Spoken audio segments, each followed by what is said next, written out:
बहुत समय पहले की बात है। किसी गांव में एक किसान रहता था।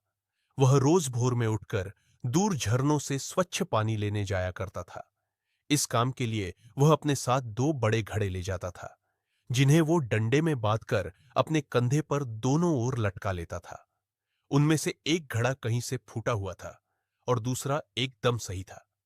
इस वजह से रोज घर पहुंचते पहुंचते किसान के पास 1.5 घड़ा पानी ही बच पाता था।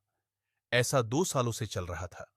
सही घड़े को इस बात का घमंड था कि वो पूरा का पूरा पानी घर पहुंचता है और उसके अंदर कोई कमी नहीं है। वहीं दूसरी तरफ फूटा घड़ा इस बात से शर्मिंदा रहता था कि वो आधा पानी ही घर तक पहुंचा पाता है और किसान की मेहनत बेकार चली जाती है। फूटा घड़ा ये सब सोचकर बहुत परेशान रहने लगा और एक दिन उससे रहा नहीं गया। उसने किसान से कहा, मैं खुद पर शर्मिंदा हूं और आपसे क्षमा मांगना चाहता हूं। किसान ने पूछा, तुम किस बात से शर्मिंदा हो? शायद आप नहीं जानते, पर मैं एक जगह से फूटा हुआ हूं और पिछले 2 सालों से मुझे जितना पानी घर पहुंचाना चाहिए था, बस उसका आधा ही पहुंचा पाया हूं। मेरे अंदर ये बहुत बड़ी कमी है और इस वजह से आपकी मेहनत बर्बाद होती रही है। फूटे घड़े ने दुखी होते हुए कहा। किसान को घड़े की बात सुनकर थोड़ा दुख हुआ और वह बोला, कोई बात नहीं। मैं चाहता हूं कि आज लौटते वक्त तुम रास्ते में पड़ने वाले सुंदर फूलों को देखो।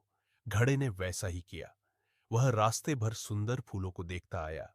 ऐसा करने से उसकी उदासी कुछ दूर हुई, पर घर पहुंचते पहुंचते फिर उसके अंदर से आधा पानी गिर चुका था। वो मायूस हो गया और किसान से क्षमा मांगने लगा। किसान बोला, शायद तुमने ध्यान नहीं दिया, पूरे रास्ते में जितने भी फूल थे वो बस तुम्हारी तरफ ही थे। सही घड़े की तरफ एक भी फूल नहीं था।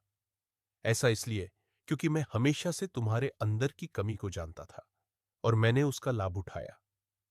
मैंने तुम्हारे तरफ वाले रास्ते पर रंग बिरंगे फूलों के बीज बो दिए थे। तुम रोज थोड़ा थोड़ा करके उन्हें सींचते रहे और पूरे रास्ते को इतना खूबसूरत बना दिया। आज तुम्हारी वजह से ही मैं इन फूलों को भगवान को अर्पित कर पाता हूं और अपना घर सुंदर बना पाता हूं।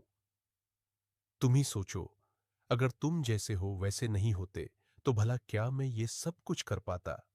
जीवन में हर चीज का कोई ना कोई उद्देश्य होता है। हम जैसे हैं वैसा ही होना किसी बड़ी योजना का हिस्सा हो सकता है।